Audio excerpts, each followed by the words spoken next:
এক সপ্তাহ থাকতে পারি। এই খবরদার, আমার বাজারের খেতে কেউ হাত দিবার, খবরদার করে দিলাম। এই হন, যে বাধা দিতে আইবো তার হাড্ডি গুড্ডি ব্যাংকে গুলা করে খেতে ভিতরে ফেলে রাখবে। এই! সালে হাও তো জোয়ান মেয়ে।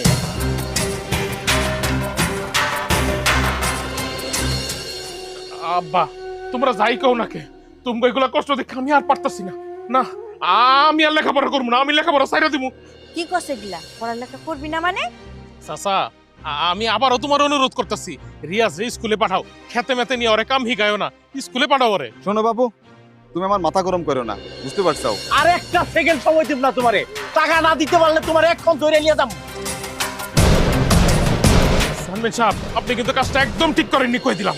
আব্বা, আব্বা, তোমার বলা বিসিএস ক্যাডার হয়ে গেছে। আমি ক্যাডার হয়ে গেছি বাবা।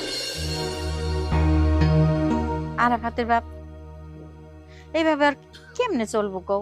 ঘরে কোনো চাইল নাই। এত চিন্তা করতেছো কেন? ধান পাকো, তারপরে ধান বিক্রি কইরা সমস্ত দেনা দিয়ে দেবো, আর দেখবা তখন ডাইল চাউলের আর অভাব হইব না।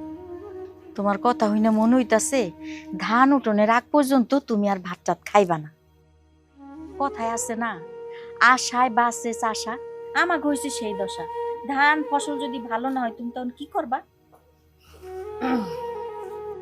বাবা আইসস, হাত মুখ দিয়া নে, আমি তো লেগে খাও না নি। না গো মা, খাও নাম তৈব না, আমার খিদা নাই, আমি খামু না। কি কাজ বাদান, সেই সকালবেলা বাইরেছ আর এখন ফিরলি আর কাজ কুদা নাই? না মানে ওইসি গিয়ে কি আব্বা, আমি আমার এক বন্ধুর বাসাতে খাই আইছি, আমার এখন খিদা নাই। আচ্ছা বাদান, তোর লেহাপড়া কেমন চলতেছে? তুমি গদবাই আলহামদুলিল্লাহ ভালোই চলতেছে আব্বা। হন বাদান, তোর কিছু লাগলে আমার আগের থেকেই কবি, বুঝছস? দেরি হয়ে গেলে কিন্তু ক্ষতি হয়ে যাইব। আগে কয়ে রাখলে আমি সবকিছু জোগাড় করে রাখতে পারো। আচ্ছা ঠিক আছে আব্বা, কমুনে। আরাফাত, তোর লেহাপড়া শেষ হইব কবে? আরে আরাফাতের মা, অশিক্ষিতের মতো কথা কইও না তো। লেহাপড়ার কি কোনো শেষ আছে?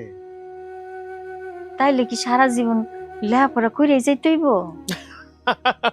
না গো মা, এটা হইতেছে বিসিএস পরীক্ষা। প্রথম হইলো পিলি, তারপরে হইলো রিটার্ন, তারপরে ভাইবা। তারপরে যদি আল্লাহ চায় তোমাকে বলা বিসিএস ক্যাডার হয়ে যাবো মা। ওইগুলা তোমরা বুঝবা না, আমি ঘরে গেলাম, ক্লান্ত লাগতেছে। হ্যাঁ আচ্ছা বাবা। আচ্ছা।